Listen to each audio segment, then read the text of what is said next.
Praise God, Ibu Brother dan Sister. Apa kabar? Saya senang sekali bisa bertemu lagi dengan Jemaat Indonesia di München. Terakhir kita ketemu tanggal 1 Maret yang lalu. Ternyata sudah hampir 3 bulan kita nggak ketemu. Karena dalam 3 bulan ini sudah banyak peristiwa yang terjadi di dunia, khususnya dengan COVID-19. Sangat menyedihkan. Bahkan ada beberapa orang-orang kita kasih dipanggil Tuhan gara-gara COVID-19 ini. Tapi mari kita tetap maju. Kita nggak bisa mundur ke belakang. Kita harus maju dalam hidup ini.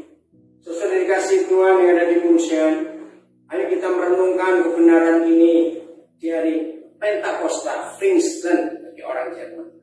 Apa itu Pentakosta? Dari kenaikan sampai Pentakosta itu ada 10 hari.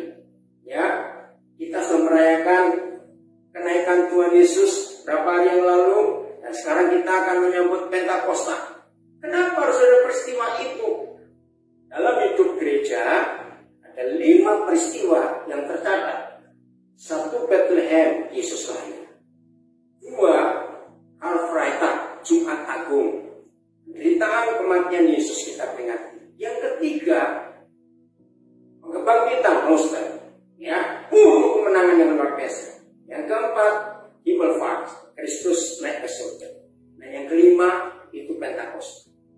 Nah, 5 peristiwa dalam hidup Yesus ini harus terjadi berurutan dan saling membutuhkan satu dengan yang lain. Contoh, percuma ada Bethlehem kalau tidak ada Pentakosta. Karena tanpa ada Pentakosta, maka gereja tidak akan mengalami apa-apa. Tanpa Pentakosta, tanpa Roh Kudus, maka gereja itu tidak beda dengan kumpulan-kumpulan sosial. Verein. Orang Jerman bilang, nggak ada bedanya.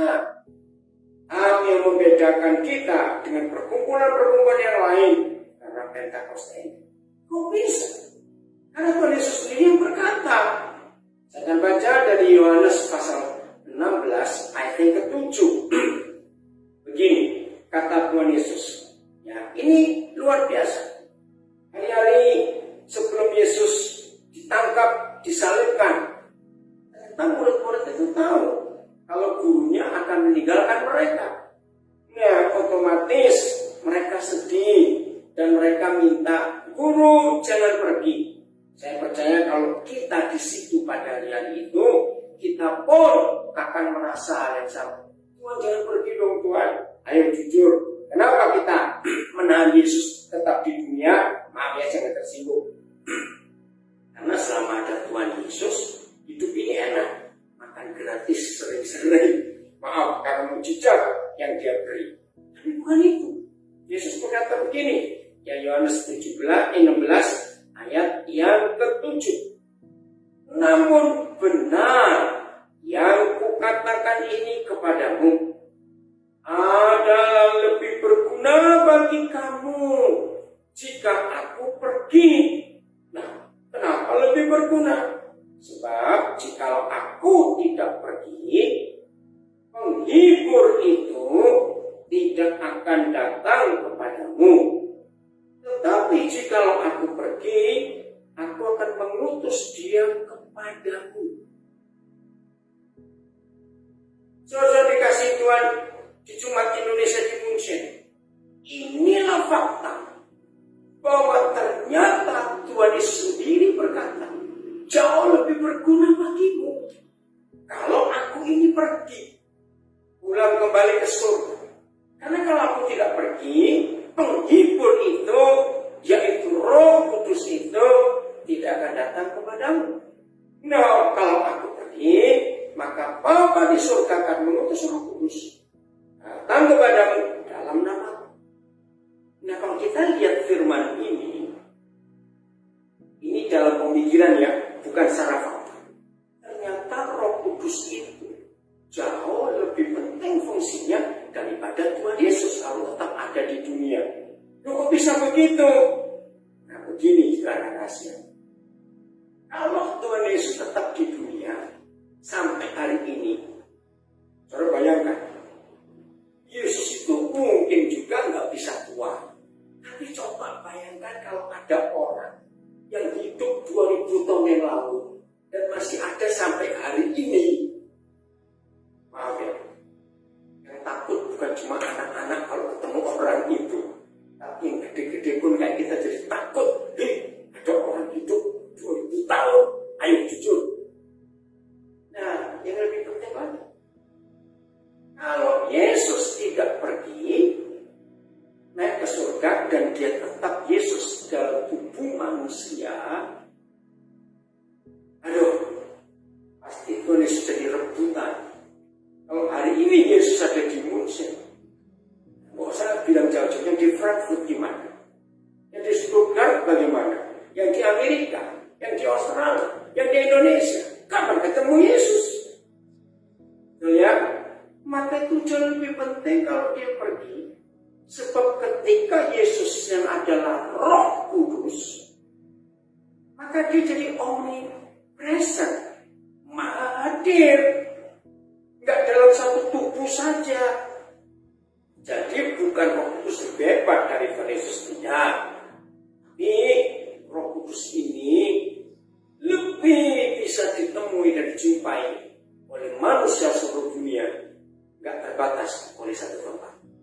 Itu maksud Pentakosta. Yesus harus naik ke surga dan Roh Kudus dicurahkan kepada kita gerejanya, dan kita ini yang mewakili Tuhan Yesus. Lihat, masih pasal 16. Sekarang ayat 12. Ya, kita temukan Yohanes 16 ayat yang ke-12. Masih dalam situasi yang sama, Yesus berkata, masih banyak hal yang harus kukatakan kepadamu, tetapi sekarang kamu belum dapat menanggungnya. Masih banyak yang Yesus harus ajarkan. Yesus harus pergi, dia ditangkap, karena setelah ngomong ini dia masuk ke Getsemani, ditangkap, diadili, disiksa mati. Tapi masih banyak hal yang Yesus mau ajarkan. Coba kalau kita seorang murid, tugasnya ke seluruh dunia, tapi diajar cuma 3,5 tahun. Ayo logikanya, saudara dari Indonesia kuliah di Jerman cuma 3,5 tahun, sepinter-pinternya seorang murid, seorang mahasiswa. Kalau kuliah 3,5 tahun akan dapat apa? Itu kuliah. Nah, kalau dimulai dari TK, taman kanak-kanak, kindergarten, atau kelas 1 SD, cuma 3,5 tahun sekolah, itu kan baru kelas 3,5 SD. Mau dapat apa? Untuk melayani, untuk buat sesuatu di seluruh dunia. Nah, saya kembali kepada studi, mahasiswa. Kuliah 3,5 tahun, sepinter-pinternya, sejenius-jeniusnya seorang mahasiswa yang kuliah di Jerman 3,5 tahun, pasti belum layak dapat sarjana atau diplom, belum. 3,5 tahun kok. Rata-rata untuk dapat S1 kan 4 tahun, 8 semester. Nah, ini 3,5 tahun. Maka itu betul. Malam itu Tuhan Yesus berkata, masih banyak hal yang harus aku katakan kepadamu, tapi kamu tidak sanggup menanggungnya, menerima. Pelajaran yang masih banyak. Misalnya, hari itu Yesus pasti sanggup mengajar mereka semua sampai besok paginya. Percaya nggak Yesus sanggup? Ini masalahnya, kita yang teler pasti nggak akan sanggup belajar sampai pagi. Dan terus bagaimana kalau dia harus pergi, nggak ada waktu lagi mengajar murid-muridnya? Ayat 13, Yohanes pasal 16 ayat 13. Siapa yang disebut oleh Tuhan Yesus? Tetapi. Nah, tahu kata tetapi? Artinya, ini jawabannya dari masalah waktu. Yang aku nggak punya waktu panjang lagi, dan kamu nggak akan sanggup menerima semuanya. Tetapi apabila ia datang, yaitu Roh kebenaran. Ini yang kita peringati Pengsten, Pentakosta. Roh kebenaran, ia akan memimpin kamu, memimpin kita gerejanya, murid-murid Yesus, ke dalam seluruh kebenaran. Sebab ia tidak akan berkata-kata dari dirinya sendiri, tetapi segala sesuatu yang didengarnya itulah yang akan dikatakannya. Dan ia akan memberitakan kepadamu hal-hal yang akan datang. Oke. Saudara perhatikan firman roh kebenaran yang akan memimpin kita ke dalam seluruh kebenaran. Seluruh. Berarti kalau ada kata seluruh kebenaran, berarti ada sebagian kebenaran. Ayo kita perhatikan. Nah, untuk mengerti ini, kita akan belajar. Terus dengan Paulus, renungkannya. Siapa yang lebih lama kumpul Tuhan Yesus? Jawabannya Petrus. Paulus akan sama sekali nggak pernah ketemu Tuhan Yesus secara fisik, karena dia benci kok waktu masih nama Saulus. Akan dia menangkap murid-murid Yesus, memenjarakan mereka, menyiksa mereka. Bahkan ingat Stefanus, martir yang pertama itu di depan mata Saulus. Karena atas perintah Saulus, orang banyak melempar Stefanus dengan batu sampai mati. Dan dia bangga, dan dia puas. Karena banyak. Bagaimana Saulus yang jadi Paulus nggak pernah ketemu Tuhan Yesus, itu bisa menulis firman. Dan Matius sampai Wahyu itu 27 buku. 14 itu tulisan Paulus. Roma sampai Ibrani itu 14. Berarti Paulus menulis 51% isi perjanjian baru. Tapi Petrus yang kumpul Tuhan Yesus dari awal, dan di antara 12 murid hanya Petrus yang paling banyak, bukan cuma banyak, yang melihat dan mengalami semua mujizat yang Yesus buat. Gak ada yang lain. Berjalan di atas air, yang lain enggak.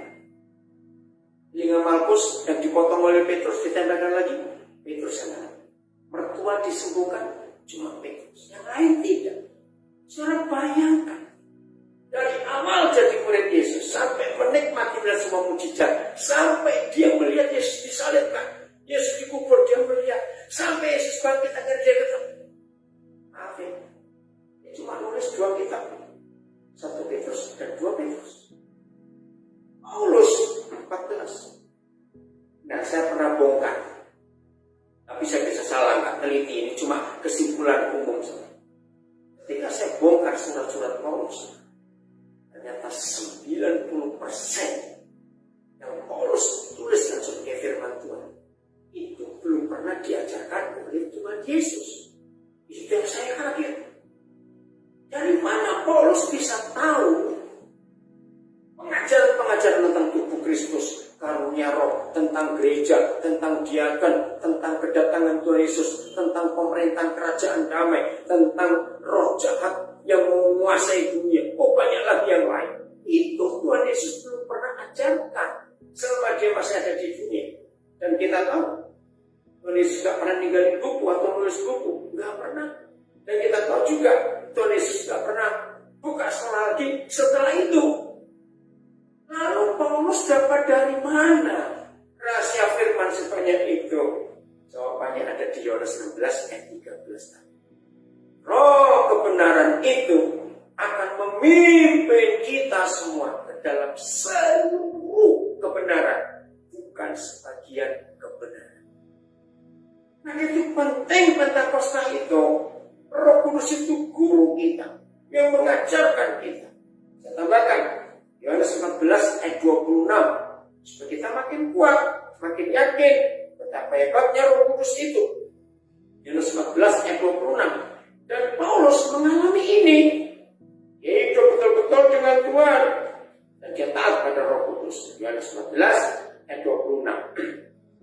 Tetapi menghibur, yaitu Roh Kudus yang akan diutus oleh Bapa dalam namaku. Dialah yang akan mengajarkan. Ini gak main-main. Segala sesuatu. Jadi Roh Kudus itu akan mengajarkan kepada kita gerejanya. Bukan cuma hal-hal rohani, saudara. Tapi segala sesuatu. Alles, bahasa Jerman. Segala sesuatu. Tidak ada yang bisa disebut di dunia yang tidak termasuk di dalam segala sesuatu. Betul tidak? Jadi Roh Kudus itu luar biasa dalam mengajar segala sesuatu. Coba yang di Jerman, cari profesor-profesor yang terkenal, yang jenius. Ya, ini hanya untuk membandingkan saja. Sehebat-hebatnya seorang profesor, seorang dosen, itu maksimal, maaf kalau saya salah, mampu menguasai 5 mata kuliah, 5 bidang. Mungkin ada yang 6, saya belum tahu. Maksimal. Itu pun nggak semuanya. Tapi Roh Kudus itu menguasai segala sesuatu. Maka itu gereja kita salah kalau Roh Kudus yang kita peringati dari Pentakosta ini dia datang. Lalu kita hanya sempitkan dia untuk mengajar kita hal-hal rohani. Sayang, salah besar. Saya ulangi, Roh Kudus tidak hanya mengajar kita tentang hal-hal rohani, tentang surga neraka, tentang dunia surga, tentang Galilea, Yudea, Samaria. Enggak, segala sesuatu. Apalagi suara tinggal di Jerman, Eropa, apalagi Jerman, itu pusat ilmu pengetahuan yang luar biasa. Negara seorang Jerman yang namanya Martin Luther. Bahkan sejarah mencatat, saudara, ilmuwan-ilmuwan, saintis-saintis, inventor-inventor, penemu-penemu hebat, itu ternyata kebanyakan orang Jerman. Siapa Einstein? Ya, siapa von Braun? Siapa Arthur Fischer? Dan banyak lagi kalau sebut orang-orang Jerman. Termasuk Hitler, itu penemu. Walaupun dia jahat. Saudara tahu nggak sejarahnya Autobahn, freeway, jalan tol? Itu penemunya Hitler.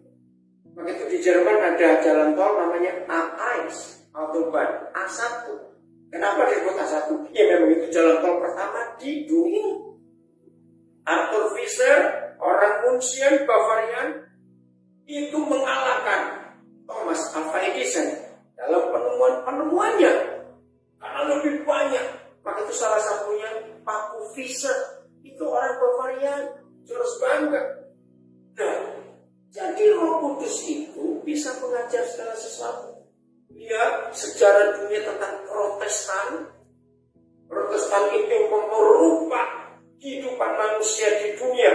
Siapa penemunya? Orang Jerman, Martin Luther. Maka itu, kalau saya tinggal di Jerman, saya bisa belajar. Khususnya orang-orang asing, bukan cuma orang Indonesia. Belajar sebanyak-banyaknya dengan dosen-dosen saudara dan bersama dosen Roh Kudus. Maka saudara akan jadi orang-orang hebat. Saudara akan jadi penemu-penemu untuk menemukan hal-hal baru bagi dunia ini. Dan itu hebatnya Roh Kudus. Nah, di 2 ayat ini, Yohanes 16 ayat 13 dan Yohanes 14 26. Yang kedua, di Yohanes 16 ayat 13, Roh Kudus itu akan memberitakan kepadamu hal-hal yang akan datang. Jadi bagian kedua Yohanes 14 ayat 26, Roh Kudus itu tugasnya akan mengingatkan kita tentang segala sesuatu yang Tuhan Yesus pernah ajarkan kepada kita. Nah, mari kita gabung 2 ayat ini tentang Roh Kudus. Satu, di Yohanes 16 ayat 13. Roh Kudus itu akan menuntun kita, memimpin kita ke dalam seluruh kebenaran. Tidak ada sekolah teologi sehebat Roh Kudus. Maaf ya saudara.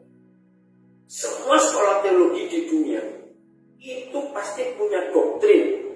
Dan dia biasanya cuma satu doktrin yang dipegang. Maka itu kalau ada anak Tuhan ingin belajar lengkap seluruh kebenaran, maka orang itu harus kuliah di semua sekolah teologi di dunia. Hasilnya mati, mana sanggup. Tapi kalau saudara sekolah dengan Roh Kudus, cukup satu pribadi itu saja, maka saudara akan dapat mengenal seluruh kebenaran. Nah, lebih enak bukan? Begitu gratis lagi. Dan Roh Kudus itu bisa hadir di mana-mana. Di mana kita ada, dia ada. Begitu belajar kepada dia. Dan Roh Kudus tugasnya memberitakan kepada kita. Bukan memberitahukan, beda. Hal-hal yang akan datang. Yang kita belum tahu, Roh Kudus tugasnya. Nah, Yohanes 14:26, wah lebih hebat lagi. Dia sanggup mengajar kita tentang segala sesuatu. Jadi ingat ya, Roh Kudus ngerti kimia, ya, Roh Kudus ngerti aerodinamika, Roh Kudus ngerti mode baju, Roh Kudus ngerti fisika, ngerti apa saja, segala sesuatu. Yang kedua, Roh Kudus itu mengingatkan kita tentang segala sesuatu yang pernah Yesus katakan. Maka sebagai student, sebagai murid-muridnya Tuhan Yesus, tidak ada alasan, aku lupa loh, nggak ada. Roh Kudus akan mengingatkan kita sehingga nggak mungkin kita lupa. Baik mengingatkan firman atau mengingatkan hal-hal apa saja yang kita pelajari. Maka itu Kristen ini penting, Pentakosta itu penting. Dunia akan berubah lewat gereja yang hidup dipenuhi Roh Kudus dan kerjasama dengan Roh Kudus. Dahsyat sudah. Maka itu sudah lewati hari Pentakosta ini. Betul-betul menikmati kehadiran Tuhan. Beri Roh Kudus sebebas-bebasnya untuk mengajar kita. Ayat terakhir, 1 Korintus 2 ayat yang ke-9 dan 10. 1 Korintus 2 ayat 9 dan 10. Ini hebatnya Roh Kudus, ya. Tetapi seperti ada tertulis, apa yang tertulis? Tetapi seperti ada tertulis, apa yang tidak pernah dilihat oleh mata dan tidak pernah didengar oleh telinga, yang tidak pernah timbul di dalam hati manusia, semua itu yang disediakan Tuhan untuk mereka yang mengasihi Bapa. Tidak, perhatikan, bukan belum pernah dilihat oleh mata, bukan belum pernah didengar oleh telinga, tapi tidak pernah. Tahu nggak bedanya belum dan tidak? Jelas. Kalau belum pernah, kita di Munchen belum dengar, tapi di Hamburg atau di Prancis sudah ada, nah itu belum. Tapi kalau tidak pernah, berarti di mana-mana belum ada barang itu. Saudara perhatikan, apa yang Papa sediakan buat kita yang mengasihi Dia, itu selalu bentuknya memenuhi 3 kriteria ini. Mata nggak pernah lihat, telinga nggak pernah dengar, dan hati nggak pernah mikir. Nah, bahasa Jermannya Überraschung, surprise. Ini yang Tuhan katakan kepada kita.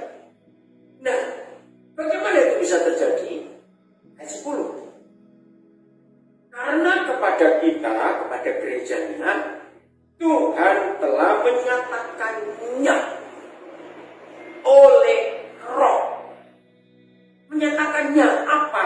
Yaitu tadi 3 hal tadi. Yang mata nggak pernah lihat, yang telinga nggak pernah dengar, yang nggak pernah timbul dalam hati. Saya ulangi lagi ayat 10, 1 Korintus 2. Karena kepada kita Tuhan telah menyatakannya. Menyatakan Überraschung tadi itu, surprise itu, kejutan itu, menyatakannya oleh Roh Kudus. Sebab Roh menyelidiki segala sesuatu. Kembali kita menemukan tugas Roh Kudus, segala sesuatu. Wah, ini luar biasa. Jadi semua itu karena Roh Kudus. Terus ini menarik. Bahkan hal-hal yang tersembunyi dalam diri Tuhan. Ini luar biasa, saudara. Kalau kita hidup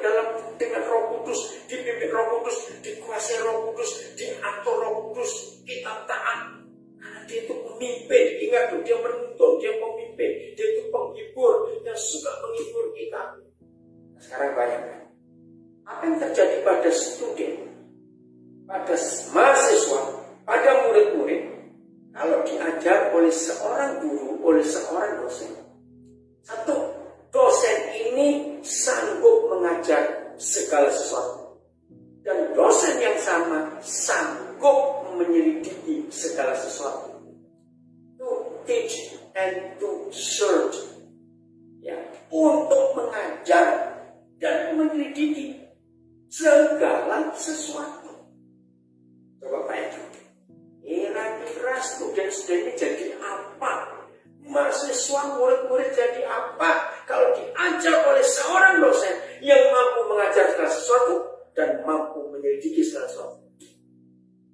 Jawabannya super genius. Wah, luar biasa. Maka itu gereja dari Pentakosta ini, ayo kita memberi kesempatan Roh Kudus itu berbuat semau-maunya atas hidup kita. Terus nggak selesai. Bahkan Roh Kudus itu mampu mengajak kita untuk menyelidiki segala sesuatu yang di dalam diri Bapa kita di surga. Wow, luar biasa. Saudara tahu nggak bahwa Bapa di surga itu sumber dari semua ilmu pengetahuan? Memang dia. Maka itu gereja penerusnya hebat. Bersyukur kepada Tuhan, Jerman tercatat dalam sejarah karena pengaruh Alkitab lewat Protestan, lewat pembaruan reformasi yang dibuat oleh orang Jerman, dunia mengalami perubahan yang luar biasa. Harusnya sekarang orang-orang Jerman harus lebih hebat daripada masa lalu karena teknologi sudah luar biasa. Ingat, sekarang sudah ditinggal informasi teknologi IT.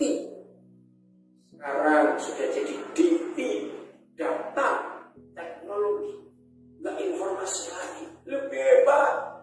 Ini perkembangan dunia yang luar biasa. Maka itu gereja Tuhan, jangan cuma memperingati hari Pentakosta, tapi alami kuasa Roh Kudus ini. Oke, Jemaat Indonesia di Munchen, sampai ketemu. Entah kapan saya bisa ketemu saudara langsung. Ini kami ada di Nabire, sudah 2 bulan ini menikmati hadirat Tuhan. Dan puji Tuhan, lewat semua ini kami bisa jadi berkat. Hadir di banyak gereja. Tuhan memberkati semuanya. Lusko, auf Wiedersehen. Gott segne dich.